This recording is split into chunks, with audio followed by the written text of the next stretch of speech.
بجد يا جماعة، يعني هو مش اختراع واو، بس هو بجد طعمه خطير. احنا اخر ناس تعمل الترند، بس بجد طعمه حلو قوي. واللي بيحلي الموضوع فعلا يا جماعة الكنافة بالبيستاشيو. لما تتحط في اي حاجة بتحلي كل حاجة حرفيا. فعلا الحشوة دي اختراع حقيقي، هي الاختراع الحقيقي فعلا في الوصفة بتاعتنا دي كلها. النهارده هنعمل كريب كنافة دبي، او كريب بالكنافة والبيستاشيو. بجد يا جماعة طعمه حلو قوي، وعايز اقول لكم ان هو بيعمل معايا كمية حلوة وسهل وبسيط. يعني الحلو فيه ان هو سريع، يعني مش مستاهل ابدا انتوا تشتروه من بره. بجد اعملوه في البيت، طريقته سهله جدا. عندي كوبايتين من الكنافه، فرمتهم فرم ناعم وبدون اي ماده دهنيه. حطيتهم في الفرن لغايه ما شكلهم اتحمص زي ما انتوا شايفين كده. بعد كده عندي بقى صوص البيستاشيو، حطيتها على الكنافه وقلبتها، وهسيب الحشوه بتاعتي كده على جنب لغايه ما احضر الكريب. عندي بقى عشان احضر الكريب، عندي كوبايه الا ربع من الحليب واتنين بيض، رشه ملح ورشه فانيليا، وهنزل عليهم 3 معالق كبار من السكر، ونص معلقه نص كوبايه من الزبده مذابه او زيت، وطبعا يفضل ان هي تكون زبده.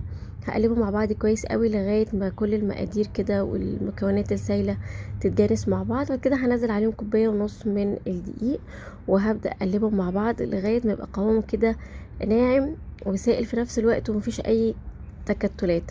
مش محتاجة خالص ولا مضرب كهربائي ولا محتاجة خلاط. كده خليط الكريب بتاعي جاهز. هجيب بقى الطاسة بتاعتي على النار، تكون غير لاصقة وتكون من غير اي مادة دهنية. هسيبها تسخن شوية كده، وهبدأ انزل خليط الكريب. عايزينه يبقى خفيف وفي نفس الوقت ما يكونش تقيل قوي، عشان يتلف معانا بمنتهى السهولة وما يتقطعش. مسافة بس ما الاطراف بتاعته كده بتبقاش لازقة في الطاسة، خلاص بنقلبه على طول. ما بياخدش ثواني على الوش ده وعلى الوش ده. هنجيب بقى الكريب بتاعنا ونحط بقى الحشوة الاختراع بتاعتنا في النص كده.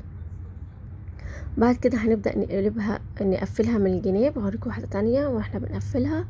هنحط الحشوة، نملي الحشوة بتاعتنا. كل ما كانت الحشوة فيه مليانة كل ما كان بجد خطير.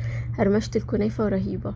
هبدأ كده اقفلها من الجناب واقفل كده الاطراف عليها، وبس كده الوصفة بتاعتنا خلصت.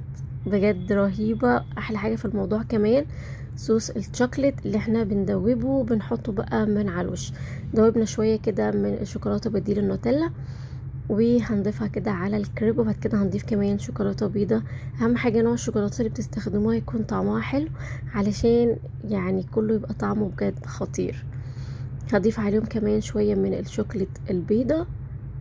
وكده يا جماعة بقى احلى واطعم والذ كريب بالحشوة الشوكولاتة بحشوة البيستاشيو والكنافة بقت جاهزة. وبجد يا جماعة خطيرة، لازم تجربوها في البيت. بجد طعمها حلو قوي.